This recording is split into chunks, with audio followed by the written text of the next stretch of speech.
ગુજરાત રાજ્ય ભારત ગાઈડ્સ અને ગુજરાત સરકારના સંયુક્ત ઉપક્રમે સી સ્કાઉટ ગાઈડ દરિયાઈ સ્કાઉટ ગાઈડ કેમ્પ 2ના 150 સ્કાઉટ ગાઈડ દ્વારા ઓખા વ્યોમિની ધામ દરિયા કિનારે સ્વચ્છતા અભિયાન ચલાવવામાં આવ્યું હતું, જેમાં master guide captain Manhar Thakkar, Yogendrasinh Jadeja, Dahya Patel, BK Sitpara, CJ Patel, Mamta Joshi અને પ્રિયંકા લબાનાએ ખાસ હાજર રહી સ્વચ્છતા અભિયાનને સફળ બનાવ્યું હતું।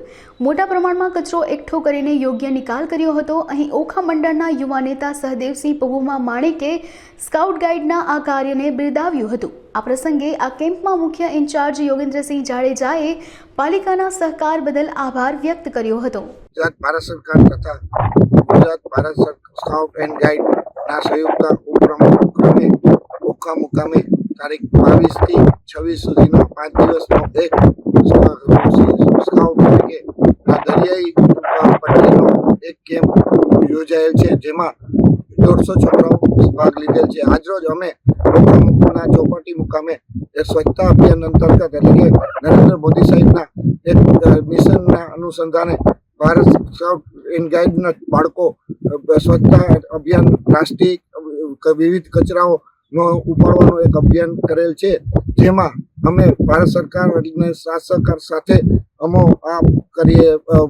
મિશન પૂરું કરીએ છીએ।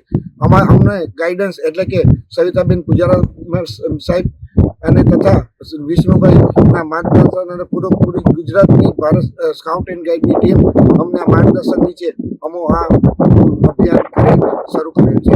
જય હિન્દ, ભારત માતા કી જય। ગુજરાત રાજ્ય સ્કાઉટ એન્ડ ગાઈડ કેમ્પ દ્વારા દરિયાઈ કેમ્પનું આયોજન કરવામાં આવ્યું છે, જે 22 થી 26 તારીખ સુધી છે। આ કેમ્પમાં આપણે જાણીએ છીએ કે માનનીય વડાપ્રધાન નરેન્દ્ર મોદીજી પણ એક કદમ સ્વચ્છતા કી ઓર દ્વારા સ્વચ્છતા અભિયાન શરૂ કરે છે। એ સ્વચ્છતા અભિયાન દ્વારા અમે સમગ્ર સ્કાઉટ એન્ડ ગાઈડ ભેગા થઈને આ દરિયાઈ ખાતે પ્લાસ્ટિક પોલિથીન વીણીને ભારત સરકારને, ગુજરાત સરકારને સહયોગરૂપી મદદ થવા ઈચ્છીએ છીએ। આપણે જાણીએ છીએ કે ગંદકી કરીશું અને તેનાથી ઘણા બધા રોગો થાય છે। એ રોગોથી મનુષ્યનું સ્વાસ્થ્ય જળવાતું નથી।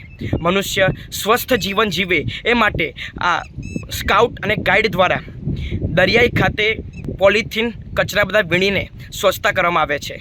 જય હિન્દ।